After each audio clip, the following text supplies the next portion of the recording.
But that personality that you bring, that exuberant energy to Yes. the job is so important, because not only do all the tips go to the students and good work gets rewarded, but when you have a relationship with the customer, they want to work with you because they want to support their local students, and they want to support you because you're building a friendship with them, which is all about what we're trying to do, is build community in the city. And when you have conversations instead of just silently doing your job, that's when the magic happens. And that's when sometimes we've had word of mouth spread where everyone says, oh, Alex from HustleHawks was great. Use the app to hire Alex for so-and-so. And then That is Gerald Rossen. He is the founder of HustleHawks. That's an app that connects college students to short-term work in the communities around universities. And what he's talking about right there is the mindset that separates good from great, creating opportunities going forward. Now, you're listening to the CloseTheDeal.com podcast. I'm your host, Ewell Smith. And if you're a parent with children in college, you may want to share this with them. And if you're a college student right now and you're needing a little extra money for the weekend, tune into this episode right now. And if you've ever considered having your own business, but wasn't so sure how to get started, well, this episode is being brought to you by yourfirstfranchise.com. Yourfirstfranchise.com. Having a franchise, you're given a playbook, and that playbook helps you get going a whole lot faster and reduces a whole lot of risk.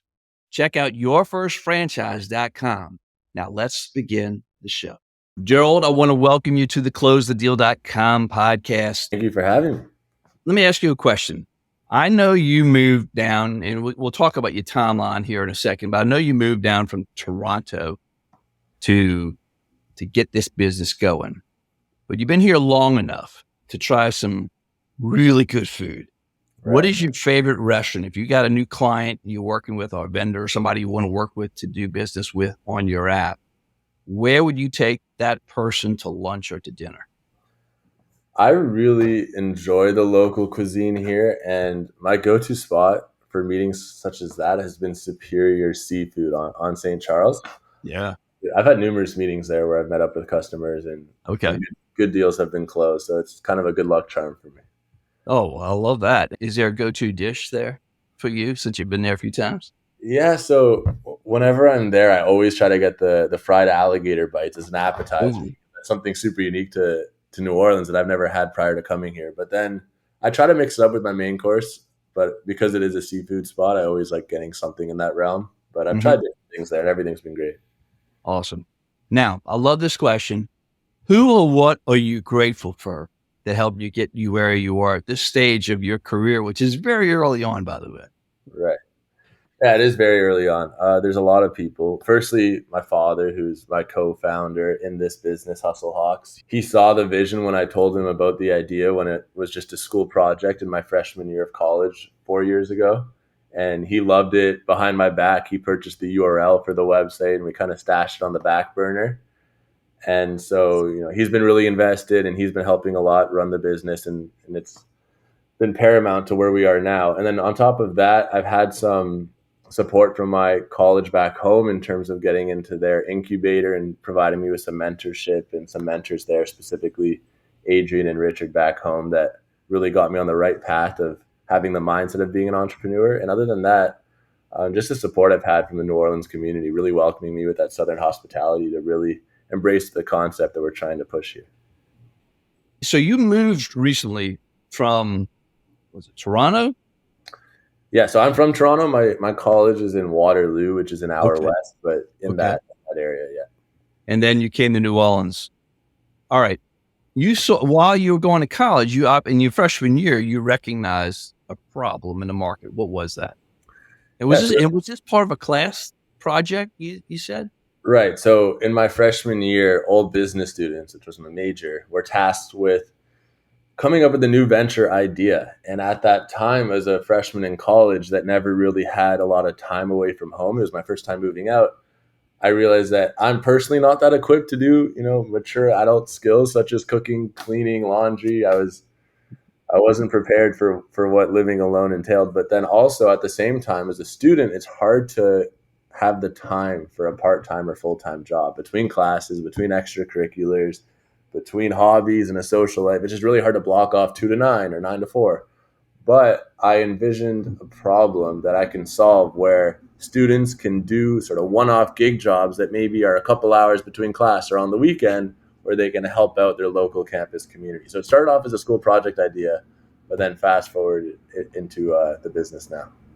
Okay. So we'll talk about that business real quick. Your major was business. Was there a specific area in business or just a general business? Yeah, I concentrated in entrepreneurship in my senior year, and then I minored in economics.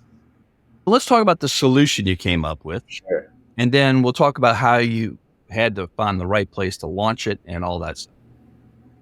Yeah, so the solution was an app where customers, which could be families in the local campus community, it could be small businesses, it could even be seniors, would post a job that they need any sort of help with that any college student can do. So things like cleaning, babysitting, tutoring, yard work, light moving, stuff like that. And they would set the price they want to pay, and it'd be very affordable.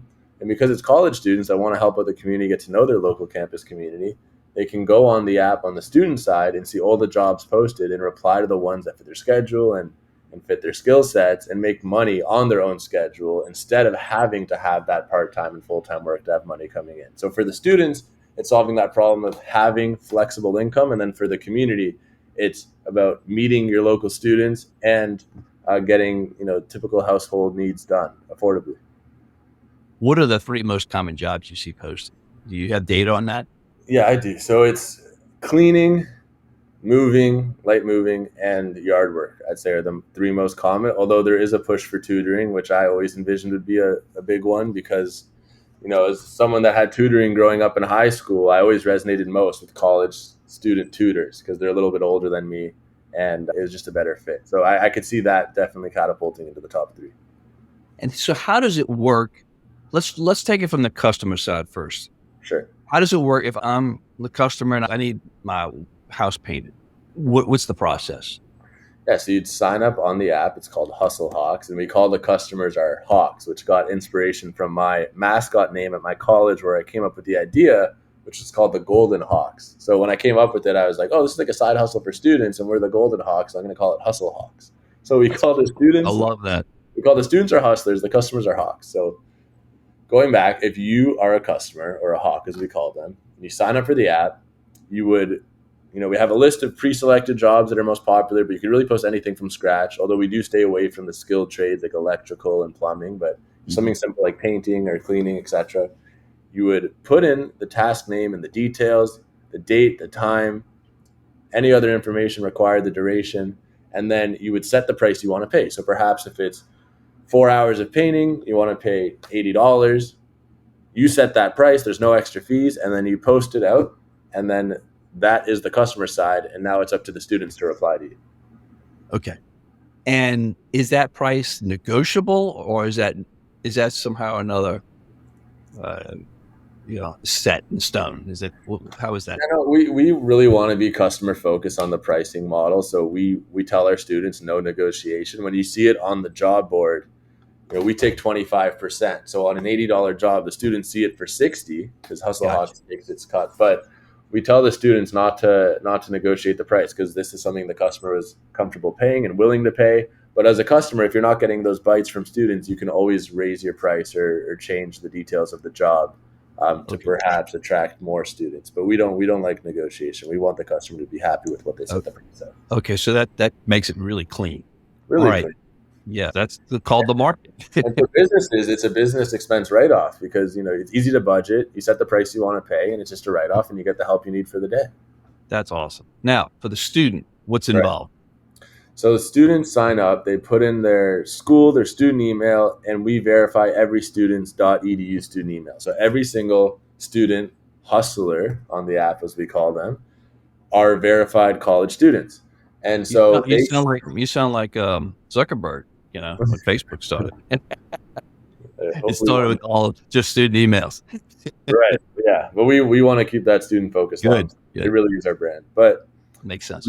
When the students sign up and they see the job board, they see all the list of jobs. They have filters to filter by the type of job and a certain schedule, how much minimum pay they need for the job. So they see all the different jobs. They can filter it accordingly, and then they reply to the ones they want. We have in-app messaging, and then once the customer extends the offer to their chosen student, the student confirms it and comes at the agreed date and time and completes the job. Wow. And it's that simple. It's just, Yeah, yeah, that's awesome. The simplicity is what makes it work. it So really does. now, coming up with this, okay, this is where we get into the challenges and how you launch this thing, right? Before I go there, what's the strangest job you've seen? Is there a strange job or odd job you've seen placed on there? Yes. Some maybe not be appropriate to say. That's fine. Don't say those. Say what you The can. one in Louisiana. I'd say the weirdest one, I guess it's not weird, it's a Louisiana cultural thing, but there was someone that lived outside New Orleans that needed help. I think it was like gator hunting or something related to his gator farm. I don't know, qualify that as weird, but it's weird relative and unique relative to the jobs we're used to getting in the household setting. So that was unique. Well, in Louisiana, that's normal to us. It's going to be not so normal to the rest of the nation because Right. that's what But we yeah, do. I kind of define a weird as just atypical from what we normally see. So Gotcha. that was definitely a curveball. There you go. Now, launching this thing. Right. First of all, you had to make it. How did you find the skill, the talent to know how to make the platform for you? Yeah, great question. So for us, we bootstrapped everything up to this point, and we couldn't, really justify or afford going the traditional app building route, which could really be six figures, multiple six figures, to build something of this complexity, to make it as smooth as it is. So my father Arnold came across this platform called Bubble, and Bubble is a no code app building platform where it essentially sort of allows you to drag and drop elements and program them in English. That in the code kind of is behind the scenes in the back end. And That's at the cool. time, they were a really small company, so it was a very affordable method to build it. Now they're huge and it's more common and expensive. But we found a Bubble developer who we worked with, and we learned the platform with him. Although he's an expert at this, and we kind of just worked with him very closely. We actively outsourced throughout the whole process. We were on calls all the time. And we were able to get it done within our budget. So we're really grateful for that too. I'm very grateful for him. Going back to that first question, his name was Amos. He really helped us with this process. That's awesome. And is this something where it will reach a ceiling where you're going to have to go get something specially coded, where you want to add on extra features and so Yeah, forth? yeah, great point. Yeah, that's something Arnold and I have discussed thoroughly. That we figure our current version of the app can take us, to a certain benchmark that will allow us to attract investment, which we're in the process of doing. And then with that external financing, we want to rebuild it from scratch in a more traditional, robust method. But this was just to get our minimal viable product, our MVP, out there, Okay. and it really validated our concept. And at what stage of your college career was this when the app was near ready, or you started working on the app itself and then Right. So my freshman year, I had the idea, Mhm. and then something called COVID happened. Oh yeah. And then I was locked down. Where I'm from in Canada was among the most locked down regions in North America. So I had all this extra time on my hands to really focus on this, as everything was closed and we were stuck inside. So that's when Arnold and I really made the push to make this concept a reality. So we started mocking up screens and hiring designers to design the screens more professionally, and then we met Amos to build it out. That started in 2020, and it was honestly a 2.5 year process to get the app working to a point where we can decide where to launch from the concept to a finished product. It is a long process. And so that took me to around my junior year, end of my junior year, where we came up with New Orleans. Okay. So let me ask you, your freshman year, did you have to turn in a paper explaining what you were going to do? Yeah, it was a year-long project. It was there was a paper involved. There was a presentation involved. It was a competition amongst all the business students. So we were semifinalists in that project, which also gave me some encouragement that it was a good idea worth pursuing. But yeah, it was really just the conceptual part of the business model, but there weren't any, real life entrepreneurial requirements with it. It was supposed to be this imaginative concept. Gotcha. Well, it's pretty cool when a concept becomes reality, and It now is. it's reality in New Orleans. Now, how did you make the journey? Why New Orleans and why not up there? So that's the most common question we get asked pretty much from everyone. And it's a great one. And it makes sense because as someone that hadn't been in New Orleans until I launched this business here, my first time in New Orleans was last year for a month to see if there's a product market fit. And I've only been in New Orleans for less than around 100 days my entire life. So I'm very new to the city. But we came out with the website, which was just a landing page promoting what we were trying to do.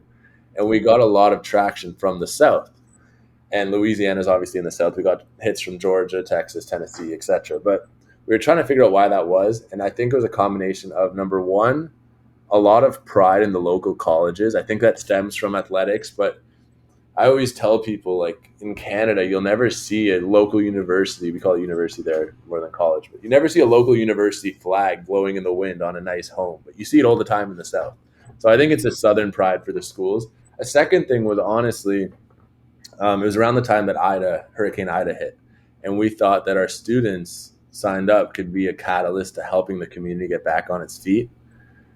And then the third thing is that there's lots of schools in the city of New Orleans. There's about 8 big ones, and they're all geographically spread out, which means that if you sign up to post a job at your home, chances are there's a campus near you and a student near you to help. And then finally, there's so many events and festivals in the city. We make a joke that pretty much every noun is a festival, and that always requires cleanup and setup. It's true. So that helps too. So you're on all 8 of those university campuses? Yeah, so we have over 700 students signed up combined Okay. across all of those campuses. Okay. Now, what about high school? Is this going to apply to high school at some point, or are we just going to focus on college? Always college, 18 plus age requirement is one reason, but we really want to eventually build relationships with the local colleges. So yeah, that we have no plans of, branching out beyond that. And how did you get the word out to the college community? Obviously, the university. Did the universities help you push it out, or how did that work? Yeah, they did. It's kind of case by case with the different schools, but we've received a lot of Southern hospitality and been embraced with this concept. So a lot of the schools helped us with tabling, like setting that up, which allows us to get in front of the students. In some cases, there's been school-wide email sent out or by Nice. department.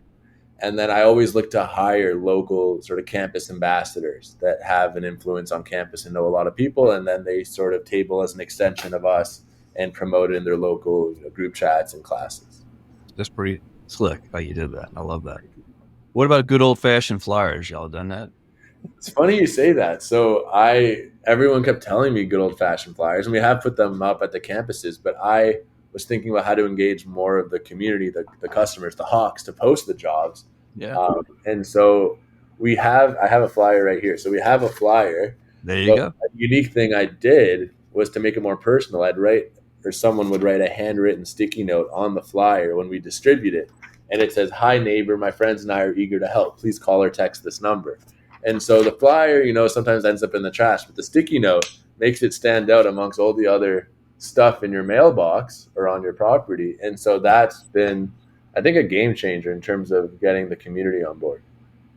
I love it. I mean, Thank, that's very creative. That thank is, It kind of that's, fits the student aura of like an old fashioned handwritten sticky note. And it adds yeah. that personal neighborly touch that we're always trying to communicate. And it cuts through all the clutter. Yeah. It does. It works. It's amazing how that works. All right. If you were going to give a student, a college student, because you've been there, you're now an entrepreneur. If Right. you give a college student some advice, but in addition to using your app, what are some of the things you tell that would you guide them? From an educational front or a job seeking front? Just like if they're looking to secure a job, what should they do? And keep and So, maybe get recurring work from that job. What should they do? right. So I had some part time work in the restaurant industry when I was in high school, but my first more professional job was working for Coca Cola, where I was loading stock and unloading stock at different stores. And I landed that first job from a local networking event at my campus. So I think a lot of colleges have these career fairs or, networking nights. And I would encourage anyone in that job hunt to go to those, because there's nothing that beats a face to face handshake connection. There's not an email or a LinkedIn message that replicates that at all. So I think meeting these HR departments in person and really getting contact info and sharing your resume in person is the difference. Another thing, I see a lot of my friends and peers trying to get jobs on LinkedIn. And I think LinkedIn is a great resource, although I don't think they're leveraging it correctly. I think it's important to try to connect with alumni and mutual connections that are in a role that you would want, that perhaps you have some sort of relation to, that you can privately reach out to, try to get a few minutes of their time and really see how they got there as sort of a mentor, and then try to get some sort of recommendation from them. I think those would be my two biggest tips in terms of getting a job, instead of just sending your resume out to the masses where it just gets put in junk mail usually. What about to keep a client? Because obviously you go work in some Miss Susie's house, right? And you've done a good job. She may want to hire you to do other work. Is there some follow-up? Yeah, so of course on our job, on our app, it's totally different because we're promoting sort of one-off gig jobs, not professional internships. Yep. So on our app of gig jobs, I always tell the students before they do their first job that the work you do is important. How well you clean the home, how well you do the weeds always matters, but that personality that you bring, that exuberant energy to the job is so important, because not only do all the tips go to the students and good work gets rewarded, but when you have a relationship with the customer, they want to work with you because they want to support their local students, and they want to support you because you're building a friendship with them, which is all about what we're trying to do, is build community in the city. And when you have conversations instead of just silently doing your job, that's when the magic happens. And that's when sometimes we've had word of mouth spread where everyone says, oh, Alex from HustleHawks was great, use the app to hire Alex for so and so, and then that one student is getting word of mouth referrals and in turn benefiting HustleHawks. But then this one student is doing the yards in all this one neighborhood, right? So that's my biggest piece of advice, is really show your personality when you're interacting with customers.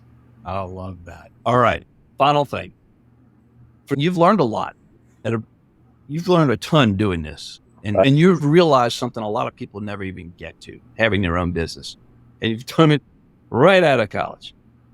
What's some guidance you would provide to somebody to help them see their potential and understand what the possibilities might look like? What would that number one piece of guidance be? It's very cliche, but it really is just to start. Like, you're never going to have it figured out. You're never going to have all the answers. Like, I remember when we started this off, like, I have so many stories, even to this day, where you just try to make it happen and just make little bits of progress every day. My father and I, we always use the football analogy, just move the yardsticks forward, just get that first down and just keep working your way down the field. And then you look back 6 months ago, a year ago, and you see all the progress you made. But, there's never going to be a perfect time to do it. And it's so rewarding. And at the worst case, you learn so much that you really just have to take that leap of faith. And if it means working on your business after your regular job, just to get it off the ground until you can work on it more full time, then do it, because it's rewarding and it's worth it. But I'll share a story recently where this mother, we usually don't do last minute job requests. Usually, there's a 24 to 72 hour notice. But this mom reached out to me because I honestly text every single new user to our app and welcoming them and asking them how they heard about us and encourage them to spread it with their friends.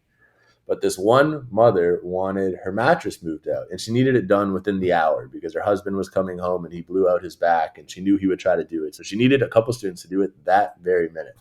So I was available, and I sometimes occasionally do jobs on the app myself when I can help. So I told her I would come and move it, but I needed to find another student. So I texted all of our students. It was near Tulane and Loyola. It was uptown. None of them were available. They were all in exams or studying. So I walked over to Loyola campus at 1:18 p.m. and I told myself, let's see how long it takes me to find someone to do this. The first kid I go up to, his name's Cooper. He's become a friend of mine. I tell him, this is going to sound weird. I have this app where we help out the local community. That house right over there, they want us to move their mattress, and I'll pay you $40 cash if you can come help me right now. He looks at me a little strange and he goes, sure, let's do it. So then we walk over to this house. We get there within 10 minutes, and then we move out her mattress. He made $40 in a half hour's work, which is pretty good if you prorate that to 80 an hour. He was Yeah. thrilled. He ended up signing up for the app. This mother was super happy that we came in on a pinch, shared us on some Facebook group with the local community, which led to more and more hits on our app. And that was just an example of the sort of wittiness and just like, no excuses, make it happen attitude that it really takes, that I've embraced through mentorship and sort of having the pride to start this business. But I think it kind of goes back to what I was saying. You're never going to have it all figured out. Like, that's something I came up with on the fly, but it's just that confidence that you'll be able to navigate any situation that really, I think, makes or breaks a business and an entrepreneur. Gerald, you got a bright future. You got great instincts. All right. To recap, you got networking, and that's how you and I met. We were networking. So you continued doing that after college. And that's an ongoing thing. And I agree with you. Face-to-face handshakes makes all the difference in the world. That's why you're here right now, which is, we met at a Chamber of Commerce meeting. We did. LinkedIn, that's another way for these folks to keep connected as they get to know their customers. And of course, keeping it personal, which you're doing at a very hyper level, making it, and that's invaluable. The clients, I'm sure, really appreciate that. And they do. And then, of course, you took some action from your freshman year, and you just did some more, helping that lady out with the mattresses, going above and beyond. That says a lot. All right, call to action. How do people? If you're a student, where do they go? If you're the client, you want to hire somebody, where do they go? The Hawks and the Hustlers, where do they go? So fortunately, we came up with the idea to make it all in one place. So we don't have a different platform for students versus customers. It's all in one place. So for more information, you can find our website, HustleHawks.com, HustleHawks.com. From there, on that website, there is links to the Apple App Store and Google Play Store, but you could also just search HustleHawks on those respective app stores. We're also on all social media at HustleHawks app or at HustleHawks. You'll be able to find it with either search. And then from there, when you download the app, which is where all the magic happens, you create your account. It only takes a minute. It's free to do. It's free to post your jobs as well. And you're not charged until you're happy and the student completes it to your liking. And yeah, reaching me personally, my email is Gerald, Gerald, at HustleHawks.com. You could also connect with me on LinkedIn, which is Gerald Rossen. And I'd be happy to speak to any listeners or anyone that wants to inquire, whether that's for help they need, for students that are looking for work, or perhaps even investment financial opportunities. So I was going to make sure we covered that part. If anybody wants to invest in your business, because what's next? I'm going to ask that last question. What's next for the business, for the vision of it going forward? Where are y'all going next? Right. So I said we have 700 local students. That's always growing. Our customer pool is also growing month over month. Our sales are pretty much growing month over month as well. It really helps me being here working on this full time. What's next is Baton Rouge and LSU. There you go. That's the next city we're going to launch. And I would love to give a timeline. I'm hoping it's within the next few months that we really make a big push there. And we really want to focus on the South, going back to where our website hits were a couple of years ago.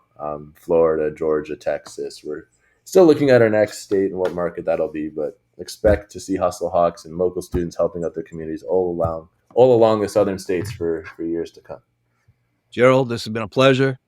I'm excited for you. I cannot wait to see where this goes for you. Zuckerberg started out with a .edu email address, and you starting out the same way with some pretty cool tech with college kids. Pretty good trajectory, I think. I appreciate the conversation and meeting you, and I'm sure I'll see you again soon at the next networking event. All right, sir. Appreciate it. Appreciate it. And that is a wrap with Gerald. And if you watched this video episode of this podcast, you saw me smiling ear to ear. His instincts are so spot on, and he's straight out of college. And if you are in college and you need to pick up some extra cash, check out HustleHawks.com. Now, if you've ever considered having your own business, check out YourFirstFranchise.com. This episode was brought to you by YourFirstFranchise.com. And you can learn about having a playbook to help get started, which helps reduce the risk because the franchisors have already figured it out. They've got the playbook waiting for you, and there's over 600 different franchises available to you at yourfirstfranchise.com. And I want to thank you, as usual, for being part of this community, part of this show, listening this far along. And you know the drill. Be intentional, and let's make this a great day. Bye-bye.